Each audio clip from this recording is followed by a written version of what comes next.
Welcome to Mind Tricks Radio, where we'll explore contemporary topics in psychology through interviewing creative and innovative thinkers in the field. I'm your host, Dr. Aaron Kaplan. Thanks for tuning in.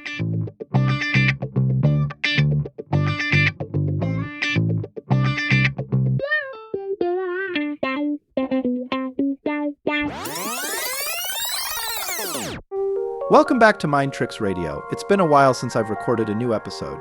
Today I'm excited to embark on a new project where I utilize artificial intelligence in an effort to interview prominent contributors to the field of psychology who have passed away. Clearly the interview is fake as my guests are no longer alive. The voices of my guests are artificial clones of their actual voices, and their responses have been generated through the use of AI. You might be interested to know that my voice as well is an AI-generated clone of my own voice and not my actual voice. Why would I use a clone of my voice rather than my actual voice, you might ask? Well, why not? I would be very interested to receive your feedback on what you think of this project and any suggestions you may have for future interviews, and shout out to my technologically savvy brother Jared for his assistance. Today we have the distinct pleasure of welcoming Dr. Carl Jung to Mind Tricks Radio, who's video chatting with me from his lakeside house in Zurich, known as the Bollingen Tower. Dr. Jung is renowned for his groundbreaking work in analytical psychology, deeply influencing our understanding of the human psyche. With a career spanning decades, he has illuminated the paths of individuation, archetypes, and the collective unconscious. Join me in exploring Carl Jung's thoughts on psychology, spirituality, and the profound impact of his legacy on modern therapeutic practices. Dr. Jung, it's a pleasure to speak with you today, and thank you for joining me. Thank you. It's a pleasure to be here. I'm looking forward to our conversation. Please go ahead with your questions. Thank you, Dr. Jung. I'm looking forward to discussing many important principles related to psychology that you have developed over the years and contributed to the field. But to begin with, could you tell me a little bit about yourself? Tell us about your personal background and where you came from. Of course. I was born on July 26, 1875, in a small Swiss village called Kessel. My father was a pastor, so I grew up in a religious household, which greatly influenced my early interest in spirituality and the deeper questions of life. I was an only child for much of my early life, which led me to develop a rich inner world and a strong sense of introspection. Can you tell me more about how growing up in a religious household affected your interest in the development of your psychological theories? Growing up in a religious household had a profound impact on me. My father was a pastor, and our home was filled with discussions about faith, morality, and the nature of the human soul. This early exposure to religious and spiritual concepts sparked my curiosity about the deeper aspects of human existence. Religion, for me, was more than just a set of beliefs. It was a window into the collective human experience. I observed how myths, symbols, and rituals played a crucial role in people's lives, providing them with meaning and a sense of belonging. This led me to explore how these elements might be connected to the human psyche.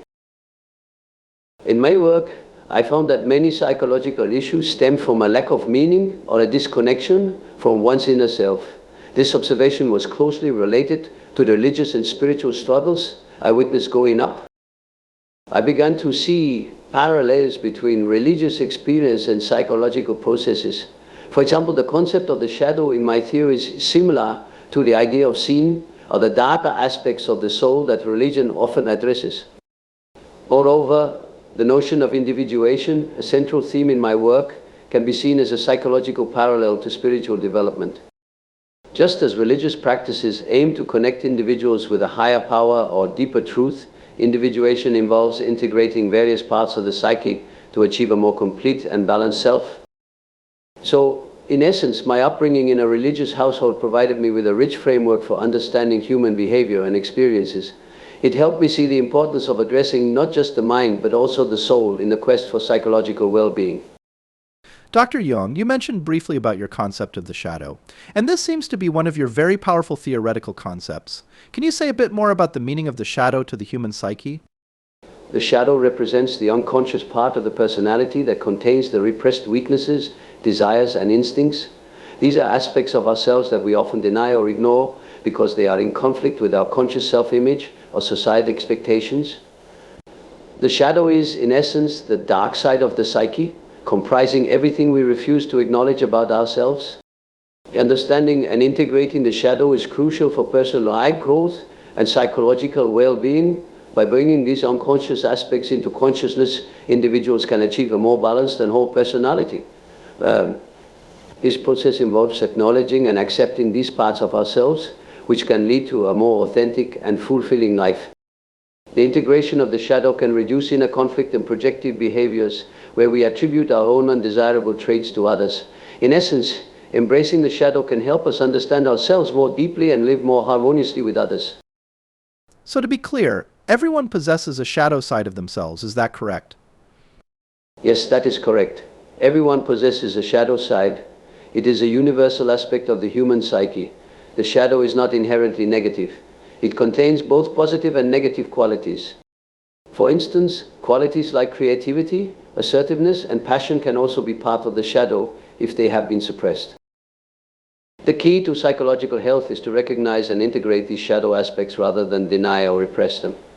This process, often referred to as shadow work, allows individuals to achieve greater self-awareness, authenticity, and inner harmony. Dr. Jung, what else can you tell us about your personal and professional background? Well, I initially studied medicine at the University of Basel, where I found myself increasingly drawn to psychiatry. This fascination led me to the Berkeley Psychiatric Hospital in Zurich, where I worked under Eugene Bleuler. It was here that I conducted research on schizophrenia and developed the word association test, which opened the door to my deeper explorations into the human psyche. My professional journey took an interesting turn when I met Sigmund Frued. Our collaboration was quite intense and productive, but eventually we parted ways due to differing views, particularly on the nature of the unconscious and the role of sexuality in human development.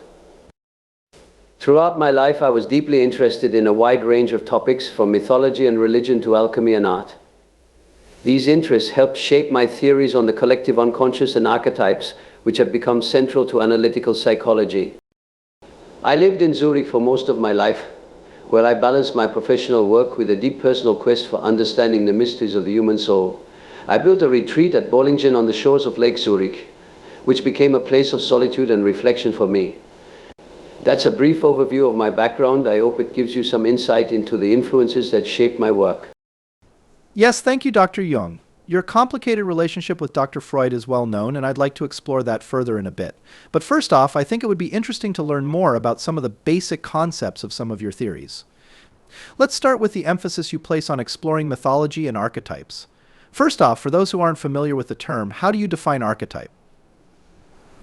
An archetype is basically a universal symbol or pattern of behavior that shows up across different cultures and times. You can think of it as a kind of mental blueprint that we all share because of our common human history. These archetypes are part of what I call the collective unconscious, which is like a shared layer of the unconscious mind. For instance, consider the hero. This archetype is about the journey and struggle to overcome challenges and grow as a person. Think of characters like Hercules or King Arthur. They are classic heroes. Then there's the mother archetype, which represents nurturing, care, and creation. The Virgin Mary or Mother Earth are good examples of this. The shadow is a bit different. It's the darker, hidden side of ourselves. Those parts we might not want to acknowledge. It can show up as villains or monsters in stories, representing our repressed desires and instincts. We also have the wise old man or woman archetype, symbolizing wisdom and guidance. Characters like Gandalf from The Lord of the Rings or the Oracle in the Matrix fit this role perfectly. And let's not forget the trickster. This one brings change through chaos and humor, challenging the status quo. Loki from Norse mythology or the Native American coyote are classic tricksters. These archetypes aren't something we learn. They're innate. They get expressed in our lives through personal experiences and cultural stories. By understanding and integrating these archetypes, we can achieve greater self-awareness and personal growth, moving towards what I call individuation, becoming our true selves. Does that make sense? Yes, thank you. So the archetype is a human symbol of behavior that we might find in every culture in one form or another. Is that correct? Exactly. Archetypes are these universal symbols or patterns of behavior that show up in every culture, just in different forms. They're part of our shared human experience, so you'll find them in myth stories and even in our day-to-day lives all over the world. For instance, every culture has stories about heroes who embark on epic journeys, wise old figures who offer guidance, nurturing mother figures, and tricksters who stir things up. These archetypes reflect fundamental aspects of the human experience, which is why they're so widespread and recognizable. So, even though the specific details might vary from one culture to another, the underlying themes are the same because they tap into these deep, universal patterns in our collective unconscious. So, Dr. Jung, how do the concepts of archetypes and mythology tie into the concept of the collective unconscious? Archetypes and mythology are deeply connected to the concept of the collective unconscious. Let me explain how they all fit together. The collective unconscious is a part of our unconscious mind that is shared among all humans. It's like a reservoir of experiences and knowledge that we inherit as a species. Unlike the personal unconscious, which is shaped by individual experiences, the collective unconscious contains universal memories and ideas. Archetypes are the building blocks of the collective unconscious. They are these universal symbols and patterns of behavior that we all instinctively understand. Because they come from the collective unconscious, archetypes are found in myths, dreams, and cultural stories across the world. And this is, I take it, why you have been so interested in studying mythology, correct? Yes, it is, correct. Mythology is a rich source of archetype images and themes. Myths are essentially stories that express these deep, universal truths in a way that resonates with people on a subconscious level. They bring the archetypes to life and help us make sense of the world and our place in it. For example, the hero's journey is a common mythological theme that embodies the hero archetype. This journey represents personal growth and the struggle to overcome challenges, something that everyone can relate to, no matter their cultural background. When we hear these myths, they resonate with us because they tap into the collective unconscious and activate these archetypal patterns. So, in essence, the collective unconscious is like the foundation, and archetypes are the core elements within it. Mythology is the expression of these archetypes, bringing them into the conscious mind and helping us connect with these deeper aspects of our psyche. Do you think the reason why mythology is so important universally to cultures around the world is that they allow people to understand deeper aspects of their psyche without needing to understand these things at a more intellectual or academic level? Yes, absolutely. Myths are powerful because they communicate these universal truths and archetypal patterns in a way that is accessible and meaningful to everyone, not just to those with a deep intellectual understanding of psychology. Through myths, people can experience and reflect on fundamental human experiences and emotions. These stories offer a way to make sense of life's challenges, triumphs, and mysteries by framing them in terms of familiar archetypal narratives. For example, myths about heroes overcoming great odds can inspire individuals to face their own struggles with courage and resilience. Moreover, myths often provide a shared language and set of symbols that can unify a culture or community. They help people feel connected to something larger than themselves, whether it's their cultural heritage, their community, or the collective human experience. This sense of connection can be profoundly grounding and reassuring, especially in times of uncertainty or change. So, while a psychologist might analyze these patterns and symbols on an intellectual level, the power of mythology lies in its ability to speak directly to the heart and soul. It allows people to engage with these deep psychological truths in a way that feels natural and intuitive, fostering personal growth and a sense of belonging. I understand that you have traveled fairly extensively in your life, and I'm wondering how much your travels have inspired and shaped your thoughts on the collective unconscious. Yes, indeed, travel has been an important part of my life and work. My journeys have taken me across Europe, North Africa, and even to places like India and the United States. Traveling has allowed me to encounter diverse cultures, religions, and ways of life, which profoundly influenced my understanding of human psychology. I'm wondering if you can recall a specific experience while traveling that helped shape your thoughts on the subject. Does anything stand out? One particular experience stands out vividly in my memory. During my travels in North Africa, I witnessed a traditional ceremony where individuals enacted archetypal stories and symbols through dance and storytelling. And this was in what country?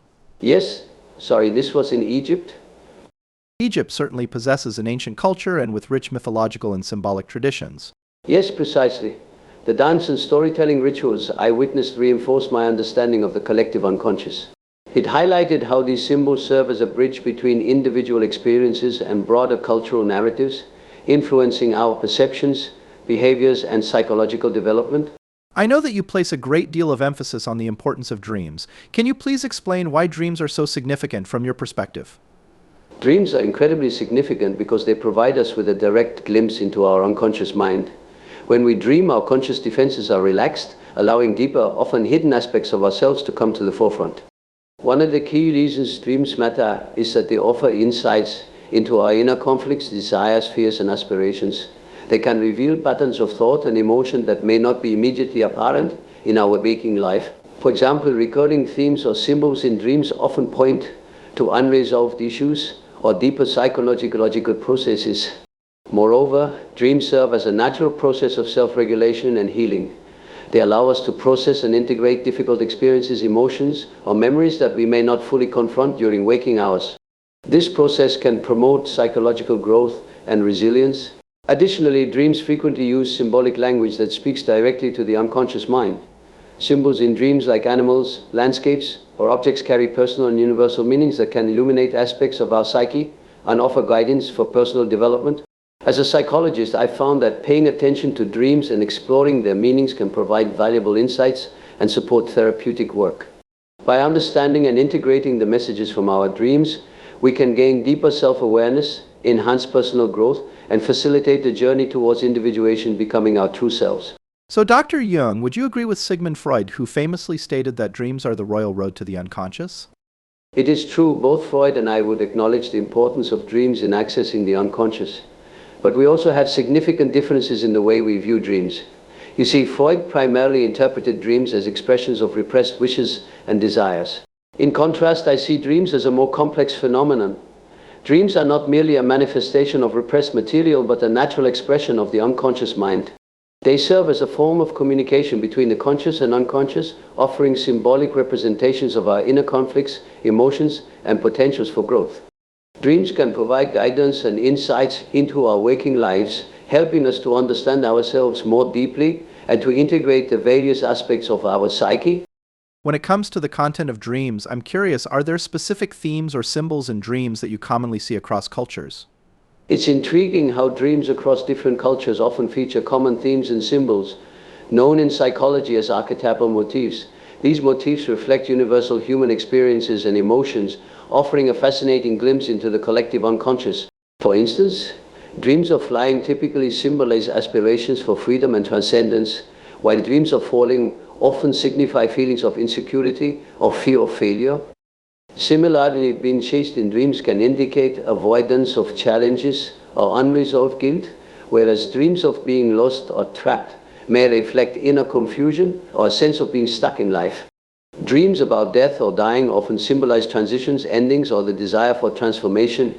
They can mirror our apprehensions about change and renewal.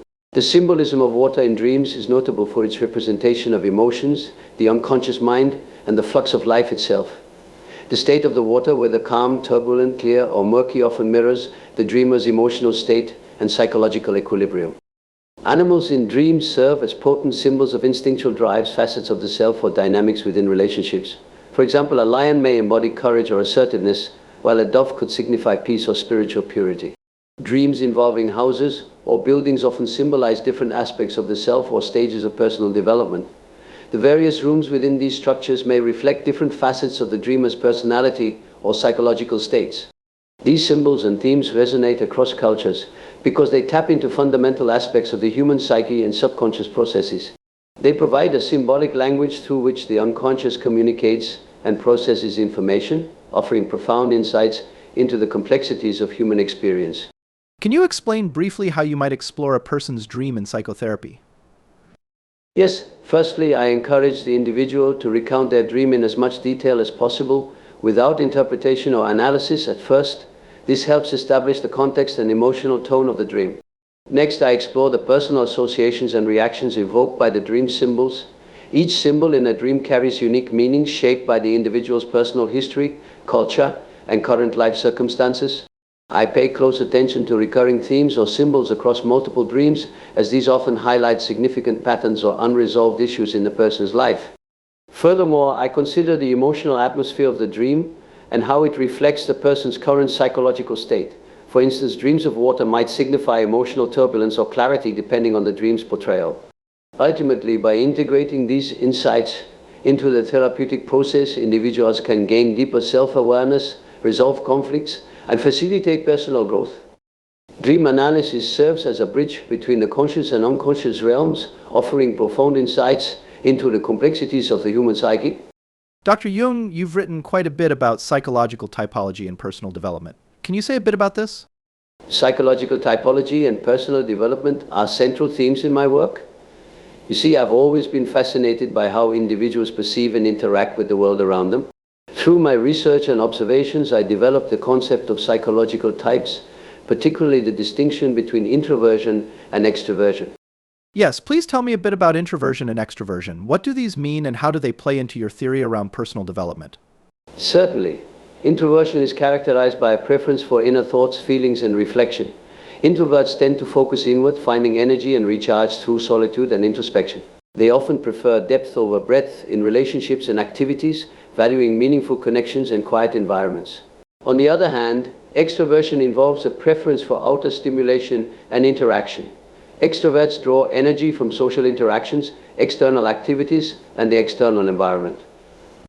They often enjoy engaging with others, seeking out new experiences, and thriving in dynamic or social settings. So please explain how personality types such as introversion and extroversion might shape one's personal development. Personality types like introversion and extroversion really influence how we grow as individuals. Take introverts, for example. They often thrive on introspection and deep thinking. So personal development for them often means diving into their inner world, exploring their thoughts, and finding creativity in solitude. It's about embracing their need for quiet reflection to understand themselves better and tap into their unique insights. On the flip side, extroverts find their energy in social interactions and external activities. For them, personal growth might involve developing strong interpersonal skills, building relationships, and seeking out new experiences that keep them engaged and connected with others. They thrive in environments that offer lots of interaction and stimulation. Balancing these traits is key. When introverts and extroverts integrate their natural tendencies, they can harness their strengths and navigate life's challenges more effectively. It's all about understanding what energizes you, whether it's quiet time alone or lively social gatherings, and using that understanding to shape your journey of personal growth and self-discovery. Aside from the introversion-extroversion personality types, what are examples of other personality types that you have researched that affect personality development? I've explored several other personality types that really shape how we develop as individuals. For example, there are thinking versus feeling personality types. Some people are more about logic and objectivity when they make decisions. That's the thinking type. Others lean towards decisions based on personal values and empathy. That's the feeling type. Then there are sensation versus intuition types. Have you ever noticed how some folks are all about the facts and details? That's the sensation type, practical and grounded. Then there are those who are drawn to patterns and possibilities, thinking beyond what's right in front of them. That's the intuition type. Then there are judging versus perceiving personality types. This one's about how we handle structure and planning. Judging types love having a plan, sticking to schedules, and making decisions. Perceiving types are more flexible, enjoying spontaneity and keeping their options open. I notice from the dimensions you outlined that these are core components of the popular Myers-Briggs personality test.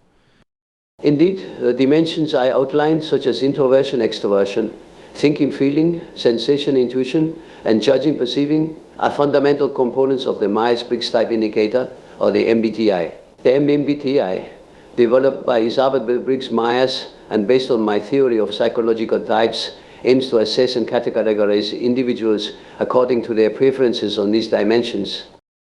While the MBTI has become widely known and used in various settings, it's important to note that it simplifies my original concepts into a more structured framework for practical application.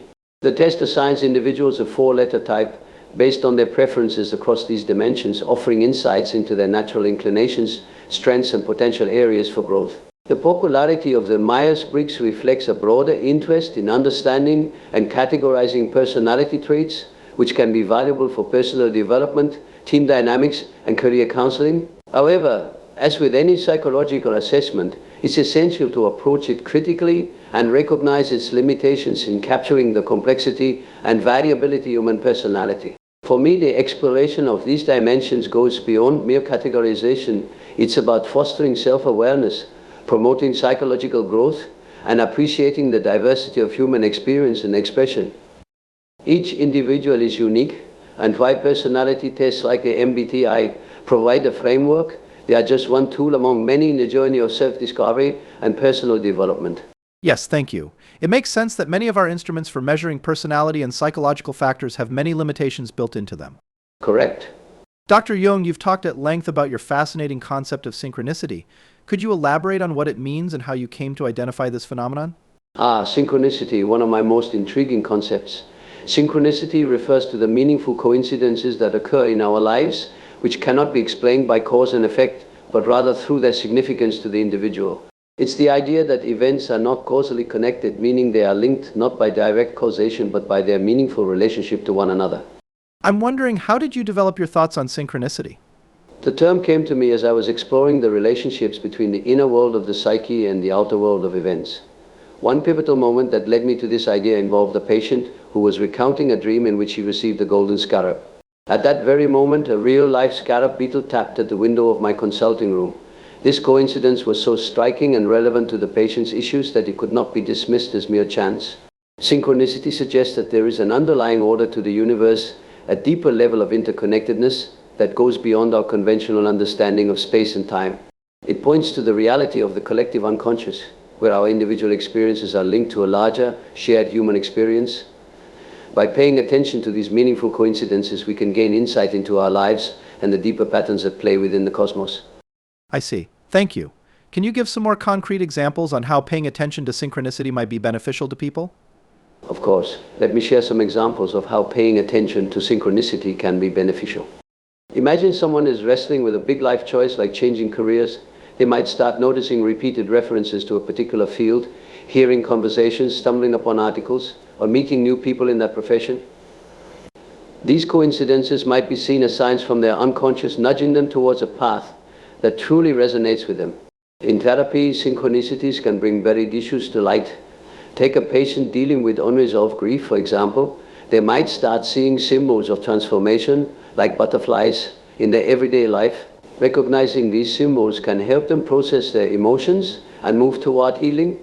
Synchronicities can also sharpen our intuition.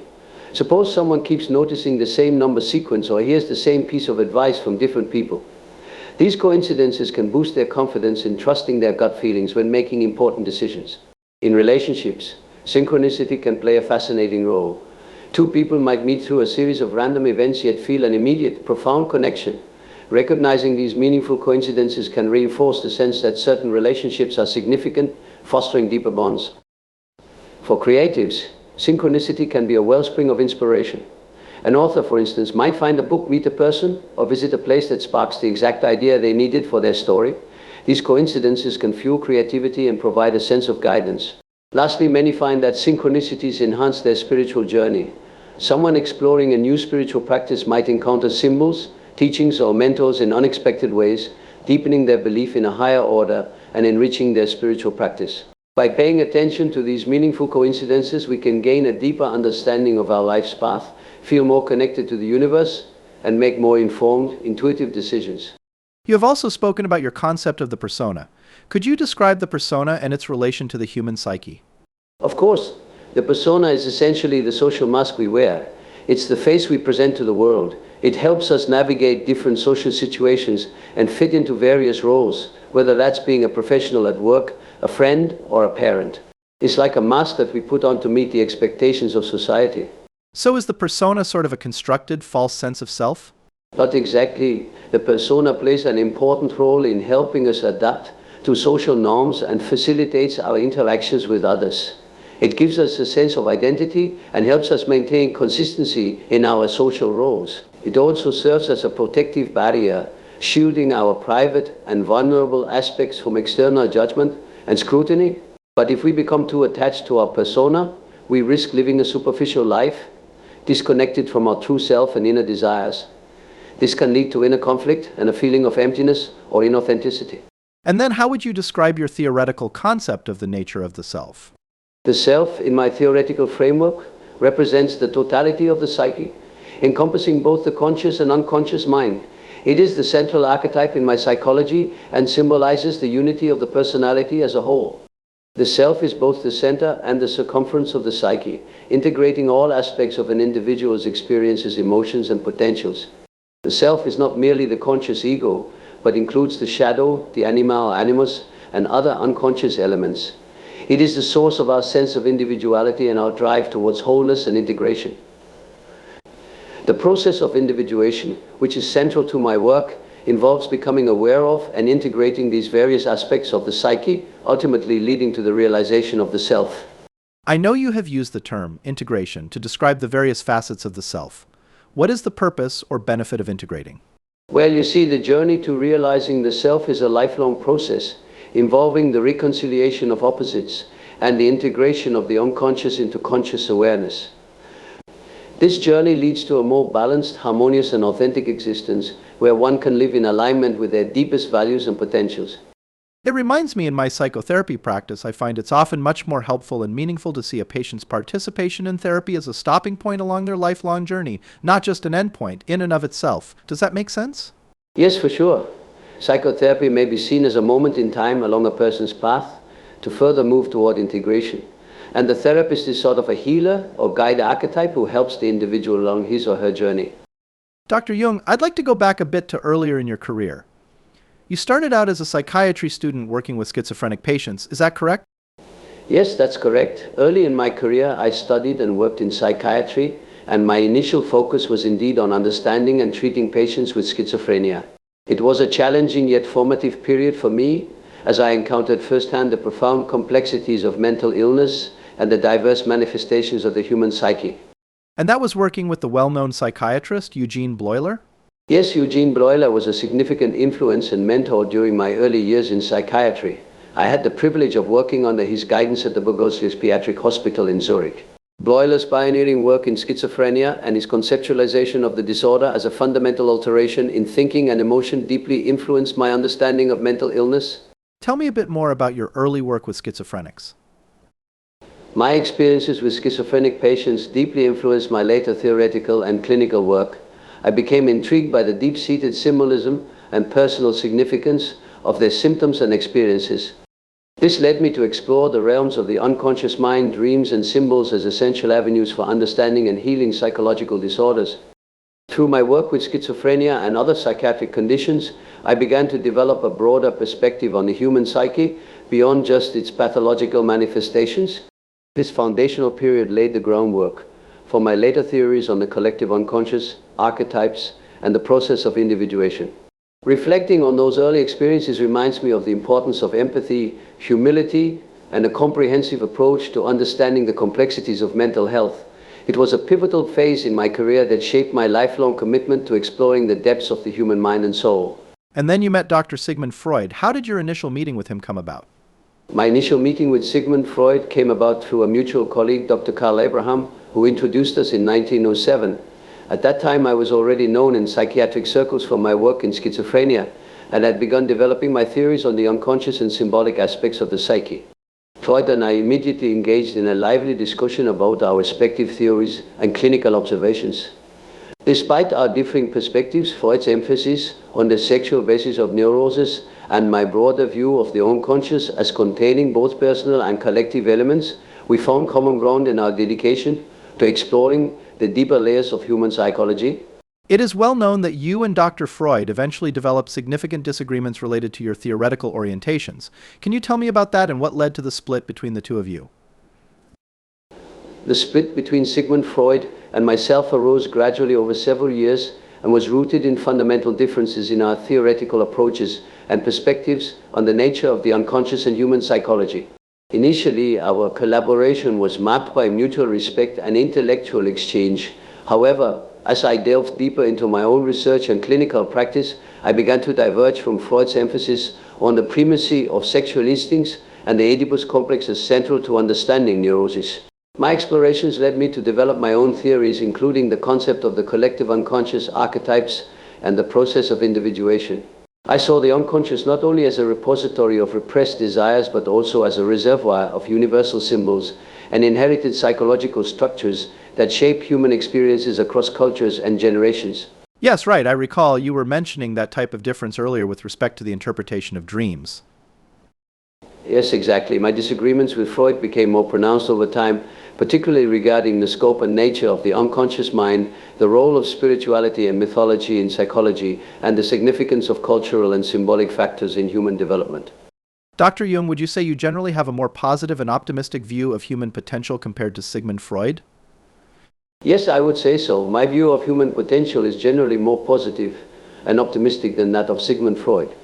Freud's theories often emphasize the role of unconscious conflicts, repressed desires, and the darker aspects of human nature. He viewed the human psyche as being largely driven by instincts and unresolved childhood experiences, often leading to neuroses. In contrast, my perspective focuses more on the potential for growth, self-realization, and the pursuit of meaning. So did you and Freud end your careers on amicable terms? Yes, despite our theoretical disagreements and the eventual split in our professional relationship, Sigmund Freud and I maintained a degree of respect and cordiality towards each other. Our parting was not marked by personal animosity, but rather by a recognition of our differing perspectives and the need to pursue our respective theories independently. Dr. Jung, what advice would you give to aspiring psychologists or individuals interested in understanding their own psyche? Sure, if you're curious about psychology or want to understand yourself better, here's some advice. First off, pay attention to your dreams and daydreams. They can reveal a lot about what's going on in your mind. Exploring those can really help you figure yourself out. Secondly, think about your life and why you do the things you do. Reflect on your experiences, emotions, and how you relate to others. It's like looking at your life from different angles to see what makes you tick. When it comes to learning, dive into psychology and philosophy. There are so many different theories out there. Freud's mind or Jungian psychology or newer ideas. Find what interests you the most.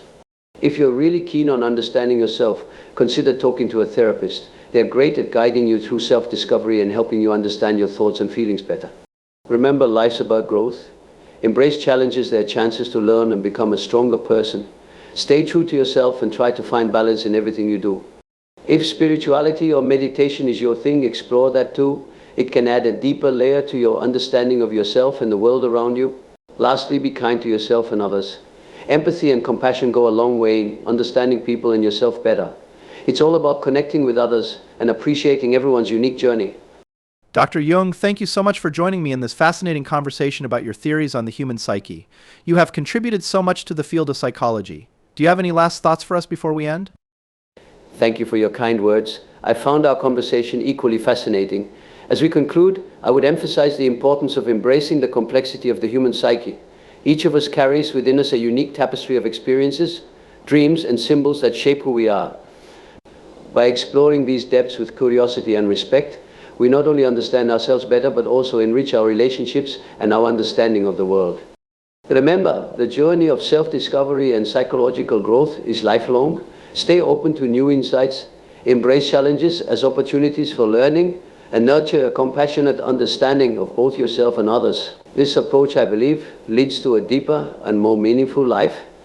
Dr. Jung, thank you again for speaking with me today and taking time away from your lovely home on Lake Zurich. It was an honor. You are quite welcome. Thank you very much for having me.